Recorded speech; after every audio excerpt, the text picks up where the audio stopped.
Mister ladies, ரசிக பெருமக்களே, சித்தர்கள் சொல்லி இருக்கிற அற்புதமான செய்திகளை தொடர்ந்து பகிர்ந்து கொண்டிருக்கிறோம். அந்த வரிசையில் ஆசன வாயிலே வருகிற பிணிகளிலே தலைமை பிணியாக கருதப்படுவது ஃபிஸ்டுலா. ஃபிஸ்டுலான்னா பௌத்திரம்னு பேர். காரநூல் சிகிச்சை என்று சித்த மருத்துவத்தில் ஒரு அறுவை சிகிச்சை செய்கிற முறையை சித்தர்கள் அந்த காலத்தில் கண்டிருக்கிறார்கள். காரநூல் சிகிச்சையினாலே பௌத்திரத்தை குணப்படுத்துகிற மருத்துவர்கள், பாரம்பரிய மருத்துவர்கள் பலர் இந்த மண்ணிலே இருந்திருக்கிறார்கள், இருக்கிறார்கள். இந்த பௌத்திரத்தை மூலிகைகளினாலேயே சரிப்படுத்த முடியுமா? நூலை போட்டு அறுத்து எடுக்காமல் மூலிகைகளை பயன்படுத்தி இந்த பௌத்திரம் என்று சொல்லுகிற ஃபிஸ்டுலா. முதல்ல ஃபிஸ்டுலான்னா என்ன? என்னுடைய மருத்துவமனைக்கு வந்து பார்த்தீங்கன்னா, நான் அந்த சான்றுகளை வரிசையாக கொடுப்பேன். 15-20 ஆண்டுகளாக இந்த பௌத்திரம் குணமாகி மீண்டும் இன்று வரையில் வராதவர்களுடைய பட்டியலை நான் கொடுப்பேன்.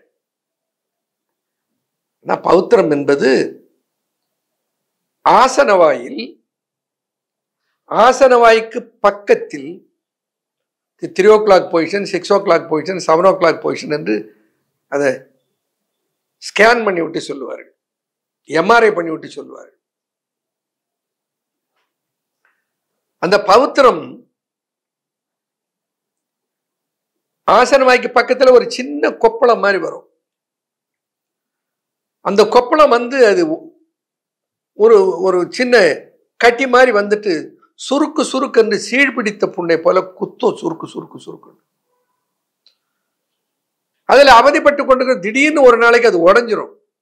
அது பிரசவமான மாதிரி வலியெல்லாம் மறைஞ்சு ஓடி போயிடும். அப்பா தொலைஞ்சதுன்னு இருப்பார். அடுத்து ஒரு 10 நாளையில 1 மாசத்துல திரும்ப அதே இடத்துல வரும். Notice point. திரும்ப அது உடையிற வரையில வலி கொடுக்கும், குத்தலும் குடைச்சலுமா இருக்கும். திரும்ப உடஞ்ச உடனே வலி மறந்து போயிடும்.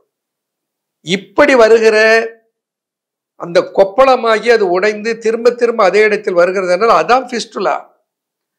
வெளியில சின்ன ஒரு விளக்கு மாத்து குச்சி அளவுக்கு இருக்கிற ஓட்டை அது.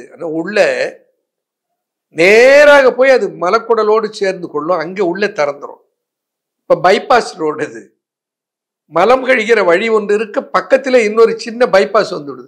அது வழியா கேஸும் வரும், அது வழியா மலமும் வரும். எவ்வளவு கொடுமையான தொல்லை பாருங்க. வெள்ளை உடையர்ந்திருந்தா அதுல எல்லாம் அந்த ரத்தம் வந்து கசிஞ்சு படிஞ்சு போயிடும். வலியும் உபாதையும் அவ்வளவு அவஸ்தைப்படுவார்கள். இந்த ஃபிஸ்டுலாவை அறுவை சிகிச்சை செய்து குணமாக்கி கொள்ளலாம், நிச்சயமாக முடியும்.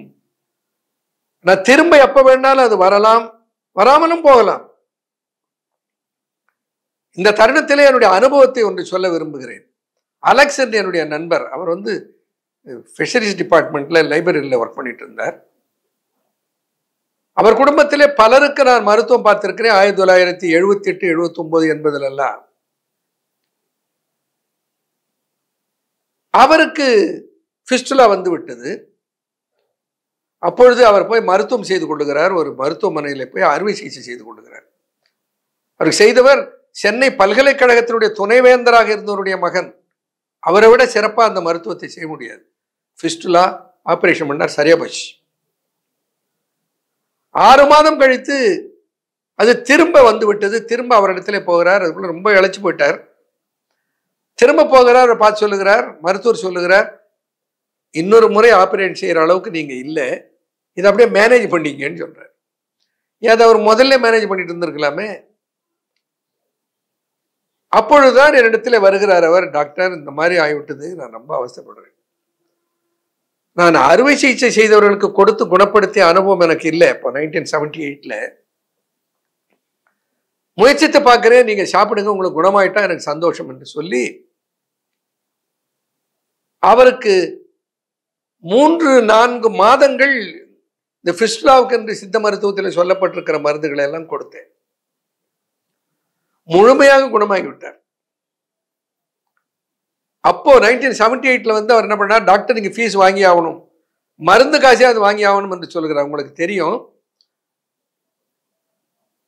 நான் 1989 வரையில் மருத்துவ கன்சல்டேஷன் ஃபீஸ் கூட வாங்கினதில்லை, மருந்துகளுக்கும் பணம் வாங்கினதில்லை, மருந்தை இலவசமாக செய்து கொடுத்து கொண்டிருந்தேன். என்னுடைய சம்பளத்திலே இருந்து மூலப்பொருட்களை வாங்கி மருந்து செய்து கொடுத்து கொண்டிருந்தேன். எல்லாருக்கும் தெரியும். என்னுடைய குருவினாலே அறிவுறுத்தப்பட்டு அதற்கு பின்னர் தான் நான் மருந்து கம்பெனி துவங்கினேன். அதுக்கப்புறம் அதற்கு மருந்துக்கு சார்ஜ் பண்ண ஆரம்பித்தேன். அப்போ அவர் என்னை கட்டாயப்படுத்துகிறார், டாக்டர் நீங்க இதுக்கு காசு வாங்கி ஆகணும். I am not an orphan, why should I take free treatment? I will pay for it. அவர் ஆங்கிலத்தில் சொன்னது அப்படியே சொல்றேன். இல்லையா, நான் காசு வாங்கறது இல்லை, என்னுடைய மூதாதையர்கள் யாரும் அதை செய்ததில்லை, அதனால நான் ஃப்ரீயா கொடுக்குறேன், பரவாயில்ல நீங்க நல்லா போயிட்டீங்களே சந்தோஷம்னு சொன்னேன். அவர் சொன்ன ஸ்டேட்மெண்ட், டாக்டர் என்னுடைய 3 o'clock பொசிஷன்ல இருந்த ஃபிஸ்டுலாவை 6 o'clock பொசிஷனுக்கு மாற்றியதற்கு நான் 15,000 ஃபீஸ் கொடுத்து அறுவை சிகிச்சை பண்ணிட்டு இருக்கேன். நீங்க பர்மனண்டா குணமாக்கி இருக்கிறீங்க, உங்களுக்கு நான் பணம் கொடுக்கணும் இல்லையா என்று. அப்போ he gave 10,000 rupees to me. வாங்க மாட்டேன்னு சொல்லி மறுத்து அனுப்பிவிட்டேன். அப்புறம் அவர் செய்த உபகாரம் வேற, அதை பிறகு இன்னொரு அக்கேஷன்ல சொல்றேன். அவ்வளவு கடுமையான ஃபிஸ்டுலாவை குணப்படுத்துகிற மூலிகைகளை மருந்துகளை சித்தர்கள் உருவாக்கி இருக்கிறார்கள். மிகச்சிறந்த மருந்துகள் இந்த மருத்துவத்திலே ரசகந்தி மெழுகு, மகாவல்லாதி இலகம், பரங்கி ரசாயனம், கந்தக ரசாயனம், இவைகளெல்லாம் சித்த மருத்துவத்திலே கிளாஸ் 1 மெடிசன்ஸ். இந்த அன்பு ஃபார்மாவிலே இவைகளை எல்லாம் தயாரிக்கிறோம். அதன் கூட ஒரு பயிற்சி, ஃபிஸ்டுலாவையும் பயில் சம்பந்தமான ஆசனவாய் சம்பந்தமான அனைத்து பிணிகளுக்கு வந்து ஒரு பயிற்சி, அதையும் நான் யூடியூப்ல போட்டிருக்கிறேன். இந்த பயிற்சியோடு சேர்ந்து உணவு, அதற்கென்று சொல்லப்பட்டிருக்க உணவு கட்டுப்பாட்டோடு அந்த மருந்தை எடுத்துக்கொள்ளுகிற போது அறுவை சிகிச்சை இல்லாமலேயே பலர் முழுமையாக குணமாகி விடுகிறார்கள். ஃபிஸ்டுலாவுக்கு there is a remedy in Siddha system. அதை நீங்களே அதை உண்டு, நீங்களே அதை குணப்படுத்திக் கொள்ளலாம். அது ஒரு டாக்டர் குணமாக்கினார் என்று சொல்லிக்கொள்ள வேண்டிய அவசியமே இல்லை.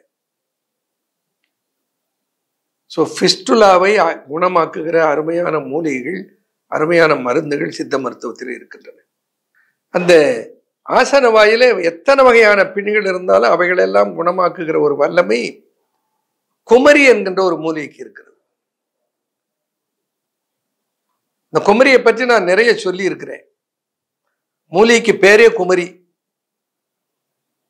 பொல்லா மேகம் கபம் புழுச்சூலை குட்டம் ரசமல்லார் மந்தம் பகந்தரம் குன்மம் எல்லாம் விட்டு ஏகும் அரிக்கும் எரிச்சர் கிரிச்சரமும் மாறும் குமரிக்கு மருண்டு. குமரி சோற்றுக்கற்றாழை, எனக்கு இன்னொரு பெயர் வான்குமரின்னு பேர்.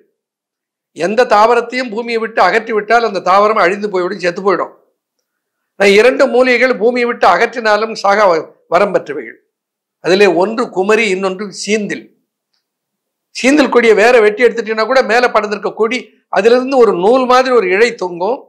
காற்றிலே இருந்து அனைத்து சத்துக்களை கிரகித்துக் கொண்டு தள தள தளவென்று அது படர்ந்து செந்நிறமாக கொத்து கொத்தாக திராட்சையை போல பழங்களை காய்க்கும். வேறு பூமியிலே இருக்காது. இப்போ வேறு பூமியில இல்லாமல் காற்றிலே இருக்கிற ஈரப்பசையும் காற்றிலே இருக்கிற மூலிகை சத்துக்களையும் கிரகிக்கிற ஒரு ஆற்றல் சீந்தில் கொடிக்கு இருக்கிறது. அது மாதிரி குமரிக்கு நான் வீட்டில் கட்டி வச்சிருந்தேன். ஒரு குமரி செடி 6 ஆண்டுகள் இருந்தது. அந்த குமரி செடியை வேரோட பிடிங்கி அதை கட்டி இறப்புல தொங்க, இறப்புன்னா வீட்டினுடைய முன்பகுதியில தொங்க விட்டு விடுவார்கள். இப்படி தொங்க விட்டுட்டா அது என்ன பண்ணும், அப்படியே திரும்பி வானத்தை நோக்கி வளர்ந்து அது வருடம் பூக்கும். பல ஆண்டுகள் என்னுடைய வீட்டிலே அப்படி கட்டி வைத்திருந்தேன். இந்த வானத்தை நோக்கி அப்படி போய் வளர்றதுனால அதுக்கு இன்னொரு பேர் வான்குமரின்னு ஒரு பேர். குமரி, வான்குமரி. குமரின்னா இளமையை காக்கும். ஒரு வயசான அம்மா பார்த்து குமரின்னு சொல்லுவோமா? ஒரு இளையவளை தான் குமரின்னு சொல்லுவோம். அந்த இளமையை காக்கிற ஆற்றல் குமரிக்கு உண்டு. அதனால்தான் ரஷ்யாவிலே ஆராய்ச்சி பண்ணி கண்டுபிடித்தார்கள். இந்த குமரி செடியினுடைய சாறை கொடுத்ததில் எலிகளினுடைய ஆயுள் 2 மடங்கு ஆயிற்று. 5 ஆண்டுகள் வாழ்கிற எலிகள் 2 மடங்கு வாழ்ந்தன. 2 ஆண்டுகள் வாழ்கிற எலிகள் 2 மடங்கு வாழ்ந்தன. அப்ப ஆயுளை விருத்தி செய்கிற தன்மை குமரிக்கு இருப்பதால் அது பேர் குமரின்னு வைத்தார்கள். இது மூத்திர கிரிச்சரம், யூரினரி ட்ராக் இன்ஃபெக்ஷனை சரி பண்ணும். பகந்தரம், பகந்தரம்னா என்ன அர்த்தம்னா உளையும் சேரும் போல ஆசன வாயில் இருக்கிற புண்ணோடு கூடிய பிணியை பகந்தரம் என்று குறிப்பிடுவார்கள். அதையெல்லாம் சரி செய்யும். இப்படிப்பட்ட மூலிகளை எல்லாம் சேர்த்து இந்த ஃபிஸ்டுலாவை சரி செய்கிற வல்லமையை சித்தர்கள் தமிழ் கூறும் நல்லுலகத்துக்கு தந்திருக்கிறார்கள். ஃபிஸ்டுலாவிலே இருந்து விடுதலை பெறுவோம். அறுவை சிகிச்சை இல்லாமல் நலம் பெறுவோம். வாழ்க நலமுடன் பல்லாண்டு. நன்றி, வணக்கம்.